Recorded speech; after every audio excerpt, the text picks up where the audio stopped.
আসসালামু আলাইকুম এভরিওয়ান। ভোরের চমৎকার নীল আকাশের একগুচ্ছ শুভেচ্ছা আপনাদের সবার জন্য। আশা করি সবাই অনেক ভালো আছেন। আলহামদুলিল্লাহ, আমরা অনেক ভালো আছি। আমাদের সবার প্রতিটি দিন অনেক অনেক বেশি ভালো কাটবে, এটাই আসলে আমরা সবাই আশা করি। যদিও তা সবসময় সম্ভব হয় না।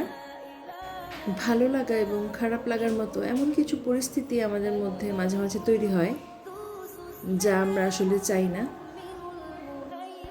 কারণ সব কিছুই সবসময় আমাদের নিজেদের ইচ্ছা অনুযায়ী হবে, এটা তো আসলে সম্ভব না। তবে খারাপ এবং ভালো এই দুই পরিস্থিতির মধ্যে যে পরিস্থিতির অনুভূতিটুকু আমাদের সারাদিনের কাজের ক্লান্তির মধ্যেও একটু স্বস্তি দেবে, রাতে নিশ্চিন্তে ঘুমোতে দিবে, সেই অনুভূতিটুকুকেই আমরা চেষ্টা করব ফোকাস করতে, আমাদের মধ্যে ধরে রাখতে।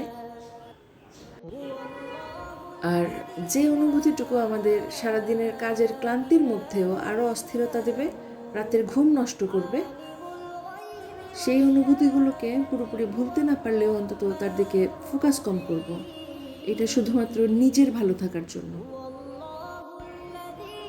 আজ কিছু সবজি একটু বেশি কাটা হয়ে গিয়েছিল, যার জন্য আমি হলুদ লবণ মেখে সেটা ফ্রিজে রেখে দিলাম। এভাবে রাখলে মাঝে মাঝে আমার জন্য খুব সুবিধা হয়, কারণ যখন ইচ্ছা ভেজে খাওয়া যায়। 5-6 দিন পর্যন্ত এভাবে ভালো থাকে।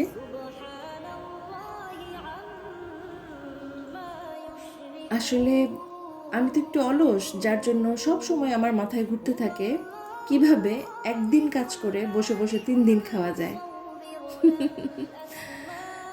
পটলের ঝোল আসলে আমার অনেক বেশি পছন্দ। আপনাদের কার কার পটলের ঝোল পছন্দ চাইলে আমাকে কমেন্টস করে জানাতে পারেন।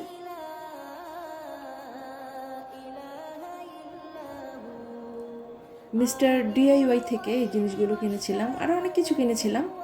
আমার কাছে মনে হয়েছে যে রান্নাঘরে কাটাকুটির এই জিনিসগুলো অনেক বেশি প্রয়োজন।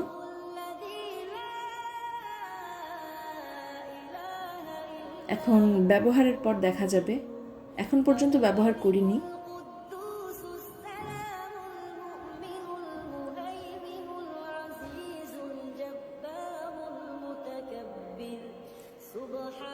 যাই হোক, অনেক কথা হলো, অনেক গল্প হলো। আপনারা আমার চ্যানেলটিকে সাবস্ক্রাইব করে আমার পাশে থাকবেন, আমার জন্য দোয়া করবেন।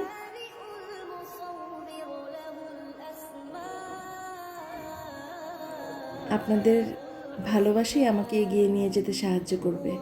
আল্লাহ হাফেজ।